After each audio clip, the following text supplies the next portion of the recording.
外甥就爱拿着鞭炮炸猫炸狗，后来觉得不过瘾，竟想直接把鞭炮扔到井盖里，还好我及时劝阻，这才没酿成大祸。可是随后邻居家小孩把鞭炮扔进井盖，炸了一辆豪车，车主竟和孩子妈妈一见钟情，不但没让赔偿，还直接成就一段良缘。姐姐得知后极度的发狂，将我绑在大树上炸我。要不是的阻挠，现在带娃嫁入豪门享福的就是我了。在睁眼，我回到外甥炸井盖之前，然然，妈跟你说，一会儿你就把这小鞭扔进路边第一个井盖里，扔完你就赶紧跑，妈回家给你炸酥肉吃。外甥得了母令，一边欢呼一边朝着井盖冲，我赶紧躲出去老远。只见外甥兴奋地点燃了手里的一把鞭炮，用力往下水井里一投，他就迅速跑开。就听砰的一声巨响，乡政府刚拨款修好的柏油马路瞬间被炸开，停在旁边的劳斯莱斯直接在空中翻了个滚，而后重重摔在地上，看样子是报废了。这一炸可比前世惨烈多了。外甥跑回姐姐身边，姐姐立马夸他干得漂亮，等妈给你找一个有钱的爸，以后咱们娘俩想买什么就买什么。他领着外甥回家了，我看着这惨烈的现场却挪不动。这些损失我家就是倾家荡产也赔不起呀，到时候家里拿不出钱，肯定又要合伙逼我还债了。所以我现在的当务之急就是赶紧跟这群狼心狗肺的亲人断绝关系。我回家之后，姐姐正在绘声绘色地给爸妈描述刚才发生的事，爸妈听完脸都白了。我妈疼的一下站起来，赶紧收拾东西。收拾东西干什么？好啊，然然闯了这么大祸，这得赔多少钱？我们家就算卖房子卖地也赔不起，赶紧收拾东西，我们赶紧跑吧。爸妈，你们别慌，我们不但不用赔，还能马上变成有钱人。爸妈一脸不解，姐姐又说，那个劳斯莱斯的车主是个黄金单身汉，等我打扮一番，主动去跟他认错，再装可怜卖惨，他准能爱上我。到时候我带着然然嫁入豪门，把你们二老也接过去享清福。我妈眼睛都亮了。如烟，原来你都计划好了，你这么有把握，这是指定能成吗？放心吧妈，没有把握的事我不做。我爸喜笑颜开，如烟办事咱们放心。他们一抬头看见我，全都变了脸色。成天就知道在外面浪，也不知道帮你姐带你外甥，在家休息连饭也不做，天天吃现成的，你也好意思？你在这住这么多天，也不能白吃白住，我们也不能白伺候你，你得给生活费，都是一家人，我也不多要你的，就给个1万吧。我刚回家3天，每天一大早就被我妈拉起来干农活，我不做饭也是因为我做了一次，他们嫌我做的不好吃，而且我一回家就给他们每人包了1000的红包，怎么就白吃白住了？臭小子，跟你说话你装听不见是不是？赶紧交生活费。我立即伤心说道，爸妈，实话跟你们说了吧，我生病了，光是看病就花了很多钱，我现在手里一点钱没有，还欠了朋友好几万，你们手头要是宽裕的话，能不能借我点？我爸当即变脸，我们可1分钱没有。你生了什么病要花这么多钱？我抽泣2声，尿毒症。我妈听完立即脸色大变，赶紧把我爸拉到一旁。老头子，尿毒症这病可不好治，好像得经常透析，这医药费可老贵了。是，我也知道这病严重了还得换肾，那更是老鼻子钱了。虽说如烟马上要嫁入豪门了，可是咱家的钱给这个赔钱货花也是白搭，干脆跟他断绝关系算了，以后他是死是活跟咱们都没有关系。爸妈回来以后，我立即可怜兮兮地看着他们。爸妈，你们不会不管我吧？我爸冷哼一声，你能得上这样的病，肯定是因为常年在外面鬼混，我们老庄家跟你丢不起这个人，以后你不是我庄军的儿子。爸，你这是什么意思？你要跟我断绝关系吗？对，以后你所有事都跟这个家没关系，你不要再找我们。爸妈，你们怎么能因为我生病了就不要我了？我可是你们的亲生儿子啊！我们可没有你这样的不孝子。那是不是以后这个家无论发生什么事都跟我没关系？爸妈一起说对，我内心都要高兴死了，却还要假装伤心。好，那就立个字据吧。我写了一份断绝关系声明，一式2份，我们一家都在上面签字按了手印。外面的吵闹声越来越大，我妈有点担心。如烟，不会出什么差错吧？放心啦妈，肯定没问题。此时劳斯莱斯的车主站在自己车前，脸色铁青，他朝着车主走去。大哥，不好意思，刚才是我儿子玩鞭炮不小心扔进了井盖，这才弄坏了你的车。说着他挤出几滴眼泪，是我没管好孩子，孩子他爸走得早，我一个人把他拉扯大，疏于照顾才酿成今天的大错。你放心，你这车多少钱我都赔，我就算砸锅卖铁也会赔你的损失。姐姐把写着自己电话的纸条塞给车主，这是我的电话，等你核算好了需要赔多少钱就联系我，加个微信吧，方便后续联系。姐姐连忙掏出手机跟车主加了微信，回到家后她立马跟我们炫耀，看见没，富豪主动加我微信了，证明他对我有意思，我马上就要嫁入豪门了。庄必凡你就没这命，你这辈子都得给别人当牛做马，不像我天生就是做阔太太的。可是姐，人家只是加你微信，又没说要娶你，而且现在然炸毁的不只是车，还有路面和几百亩的庄稼，你拿什么赔？我看你就是见不得你姐好。妈打得好，庄必凡就是嫉妒我都嫁进豪门了，区一个路面和几十亩庄稼，我还能赔不起吗？姐姐突然举着手机尖叫，顾廷烨给我发消息了。他给你发的什么？是一张图片，点开以后是他车损的清单。这肯定是他跟我搭讪的开场白，他肯定舍不得我赔钱，要不咱们约个饭店一起吃个饭，详细聊一下具体怎么赔偿，或者你到我家来也行，我家的地址是天祥街26号。对面很快回复他，不用，你直接把钱打到这个卡上就行。算了，不回他了，我得坚持，等着他主动上门来找我。一定是我长得太好看了，所以顾廷烨不敢追我，他肯定是觉得配不上我，才会用这种欲擒故纵的方式。哎，都怪我过分美丽，才让身边的男人感到自卑。我忍不住翻了个白眼。姐，所以车主的损失你不打算赔了？赔什么？以后都是一家人。见姐姐不回微信，顾廷烨直接打来电话。你们看见没有？我不回他微信他就急了。他接了电话，还故意开了免提。庄女士吗？我不知道你不回微信是什么意思，但是如果3天内你不能把赔款打到我卡上，我就要报警了。我不是说了吗？让你到我家来。我没空跟你废话，干脆咱们直接走司法程序。顾廷烨挂断了电话，姐姐依旧不以为然。他就是嘴硬，你们等着瞧吧，他很快就会来找我了。这时正好有人敲门，姐姐可美坏了。这么快就来了？她兴奋地打开门，结果门外站着村长和一群愤怒的村民。庄如烟，是你儿子炸了下水井，点燃了农田，结果出了这么大事，你们都躲在家里不出来，连火都不帮忙救，你们还是人吗？你们知不知道我损失了多少？你们必须赔给我。就是我家田里也遭殃了，你们也得赔我。还有我家，不就是几块田吗？我全都赔给你们。告诉你们，我老公可是亿万富翁，还能差你们这点钱吗？就是我女儿马上就要嫁入豪门了，到时候你们巴结我们都来不及。就你还嫁入豪门？你那个亿万富翁老公呢？把他叫出来给我们看看。这时顾廷烨刚好出现在门口，姐姐一见顿时兴奋地起飞。我老公来了，他就是我老公。谁是庄如烟？跟我们。姐姐往后退了一步，缩到了我爸身后。警察同志，你们找我女儿干什么？许安是他儿子吧？许安往下水井里扔鞭炮，致使沼气爆燃，炸毁路面和车辆，还引燃了农田。因为许安是未成年，所以我们只能找他监护人。那也不用去警局吧，我们在这商量就可以了。受害车主顾先生已经跟庄如烟沟通过，他拒不赔偿，所以才委托我们。姐姐上前理论。我没有拒不赔偿啊，从出事开始我就跟他说了，我一定会赔偿的，这是咱自家的事，你怎么还把警察叫来了？顾廷烨满脸嫌恶。谁跟你自家的事啊？你别跟我套近乎，我跟你可是八竿子打不到一块儿。我明白你怎么想的，你不好意思直接来我家，就想借着警察一起过来，你也不敢承认你喜欢我，因为你怕我拒绝你。其实我也挺喜欢你的，所以你不用害怕。他说完这番话，顾廷烨都愣住了。你没事吧你可真能自作多情。我哪个行为让你误会成我喜欢你了？你儿子把我新买的车都炸报废了，我还能喜欢你？那就是我脑子有泡。你不喜欢我，这不可能。我知道是因为今天人多，你面子薄，不好意思承认。没关系，咱们先让警察回去，咱自家的事咱们自己商量。警察同志，这女的为了不赔偿已经开始装疯卖傻了，而且刚刚有人告诉我是这女的故意指使她儿子往下水井里扔鞭炮，可见她内心有多阴暗。你胡说八道，这简直就是污蔑。顾廷烨，你别太过分了，你再这样我可真生气了。该生气的应该是我才对吧？你有什么资格生气？你们别吵了，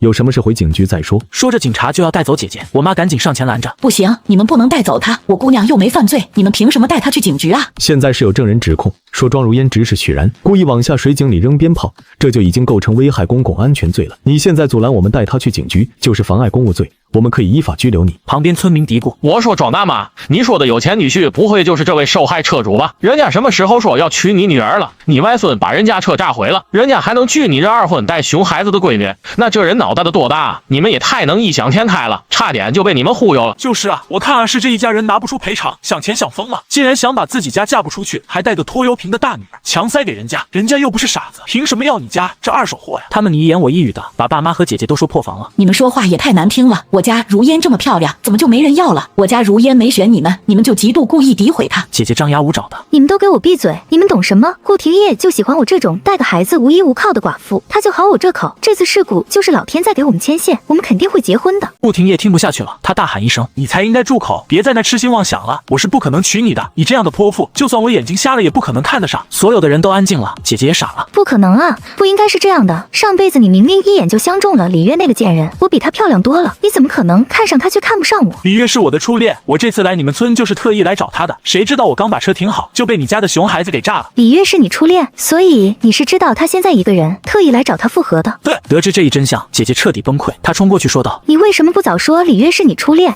你还要让我误会你对她是一见钟情？你这个疯子，你给我松手！你真是有那个大病！我跟李月的事凭什么给你报备啊？你算老几啊你！姐姐反应过来，立马低声下气的求顾廷烨：我跟李月做了这么多年邻居，我们情如姐妹，看在她的面子上，能不能让我们家一丝一丝就得了？少在这攀关系，月月早就跟我说了，你们家特别喜欢跟她对着干，经常往她家门口泼脏水，还好意思说你们情如姐妹，脸皮的多厚？那怎么了？再怎么说，我家和李月家也挨一起住了这么多年，都是邻里邻居的，你还真好意思让我们赔啊？而且你那么有钱，再买一辆新车就是了，非得跟我们这些普通老百姓较什么劲啊？真是为富不仁。不停业都要气炸了！你们这些满口歪理的刁民，等着吃官司吧！你们村长也在后面说：“老庄，看来现在没人帮你们赔钱了，那我们的损失怎么办？乡亲们，看来我们也得去法院告他们了。”我爸着急了：“别介呀！”警察要把姐姐带走，姐姐慌得不行，眼神乱飘的时候，刚好扫到站在角落里的我，她立马用手指着我：“是他指使我儿子往下水井扔鞭炮的，这事跟我没有一点关系，都是他指使的。”警察看向我：“那就请你跟我们一起去趟警局，配合调查吧。”我们一家都被警察带到了警局里，姐姐拽着外甥：“你快告诉警察叔叔，是不是你小舅指使你往井盖里扔鞭炮？快说话呀，就知道哭。”是小舅指使我的。姐，都有人看见你指使冉冉了，你还想往我身上推？你真以为警察会信你的鬼话吗？是那人看错了，你和我长得本来就像，就是你指使我儿子干的，现在造成的这些损失都应该你来赔。我妈也说：“就是本来就是你心眼坏，指使冉冉干了这种事，现在还想让你姐替你背锅啊！警察同志，你们抓他就行了，赶紧把我们都放了吧！”我叹了口气：“警察同志，要不直接上测谎仪吧，就知道到底是谁说谎了。”警察弯腰看外甥：“小朋友，撒谎可是要被大灰狼吃掉的，你不说实话，叔叔就只能给你上测谎仪了。如果你还是不说实话，测谎仪可会电你的。”外甥被警察这么一下就绷不住了，他哇哇大哭：“是我妈让我把鞭炮扔井盖里的，小舅拦着不让，还被妈妈骂了。”姐姐气不行：“你这死孩子，你怎么这么能胡说八道呢？”姐姐再也无从狡辩，她将被以危害公共安全罪正式起诉。我和爸妈还有外甥都被放出来了。回家第一件事我就把行李拎出来，我爸直接堵在门口：“你拿行李要上哪去？”“我回城里的出租房。”“你姐出了这么大事，你现在要回城里，你可真是白眼狼！咱们不是断绝关系了，而且是你们着急赶我走的。”我爸一把抢走我行李箱：“不行，你现在不能走，必须先把你姐救出来，否则你别想离开这个家半步。”“爸，我说我生病了，让你们给我拿点钱，你们就要跟我断绝关系。现在我姐出事了，你们又堵着门不让我走，我到底是不是你们亲生的？”“你别跟我扯这些没用的，我和你妈把你拉扯这么大，你不得还我们的恩呐！现在你姐有难了，你必须把你姐救出来，我们就当你还了我们的养育之恩了。”我妈过来拉着我：“毕凡啊，那可是你亲姐，你不能见死不救啊！你们别忘了，我们可是签过断亲书的，你们也都按了手印签了字的，咱们现在没有任何关系。庄如烟她是自作孽。”我爸抬手扇了我一巴掌：“你这个白眼狼，当初你妈怀你的时候就应该打掉，免得现在你气死我们。”我忍住即将夺眶而出的泪水：“我自从上班以后，每年都给家里寄不少钱，我不欠你们的。”我推开我爸，拎着行李箱就往外走，我爸死命拉住我的行李箱：“我说不许走就不许走。”我妈则过来拉我：“庄毕凡，你这个白眼狼，我真是白养你了。”我灵机一动，我往地上一坐：“我现在不舒服的厉害，可能又得去医院透析了。爸妈，要不你们先给我拿1万块钱，让我先去医院治病，等我缓过来，我立马帮我姐想办法。”我妈一听立即撒开我：“真是不中用的东西，干什么都指望不上你。”我爸把我的行李扔到外面：“我说你可别死咱家里，会气得很。”我一下站起来：“这回你们不拦着我了，那我可走了。”我爸满脸嫌弃：“赶紧滚，赶紧滚！”我赶紧拿上行李走了，生怕走得慢一点又被这2个吸血鬼缠上。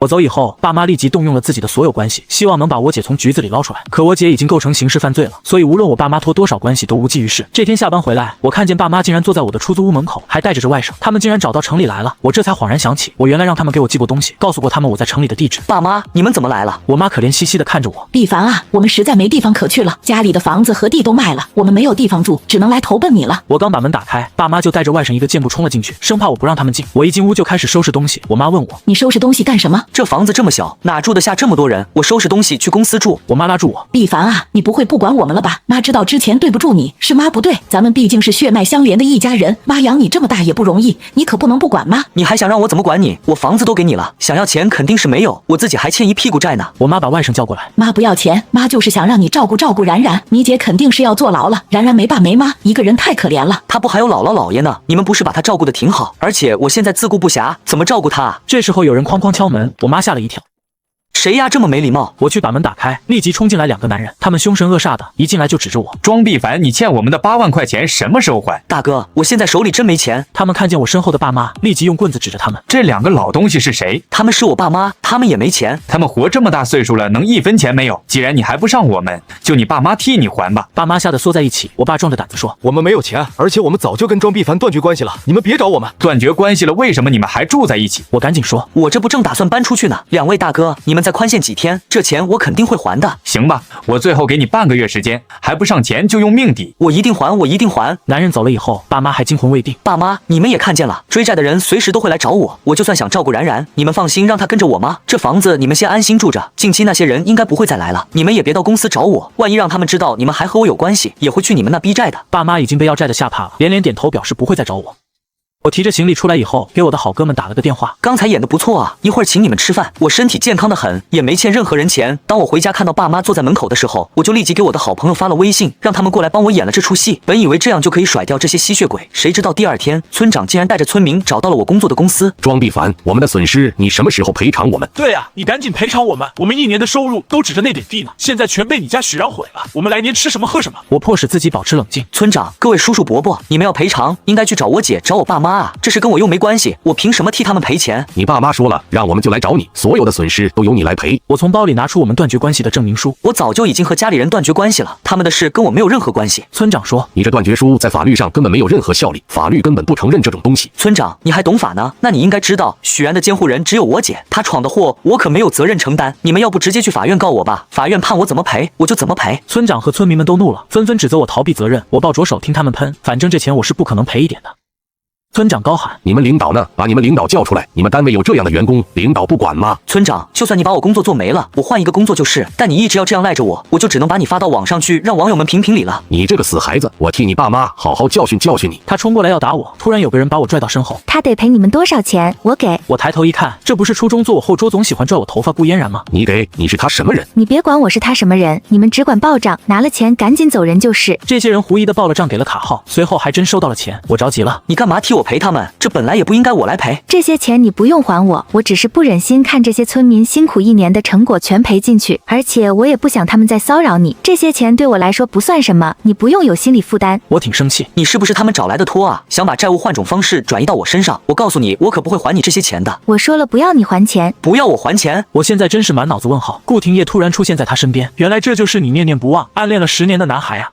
顾嫣然的脸瞬间红了，我更懵了。你们是兄妹？是啊，你外甥把我哥车炸了，今天我哥说要来找你要个说法，我就跟着一起来了。没想到能在这碰见你，也许这就是缘分吧。看来我这车炸得好，帮你这丫头找到了挚爱，也算没白炸。姐姐在看守所待了3个月后，终于宣判了，姐姐锒铛入狱，爸妈痛心疾首，全都一病不起。外甥一下成了没人管的野孩子。这期间顾嫣然疯狂追求我，我被她的真心打动，答应与她交往。之后我去监狱里探望姐姐，姐姐见到我十分激动。庄必凡，这回然然要往井里扔鞭炮的时候，你为什么不拦着？你要是拦着他，我现在也不至于落得这个下场。因为我拦过了呀，可是我得到什么结果呢？我被你绑在树上活活烧死。姐姐瞬间脸色惨白。你也是重生回来的？不然呢？你这个恶人都能重生，我这个枉死的人，老天当然得再给我一次机会。我向他展示结婚证，看见了吗？顾嫣然要和我结婚了。顾嫣然是谁？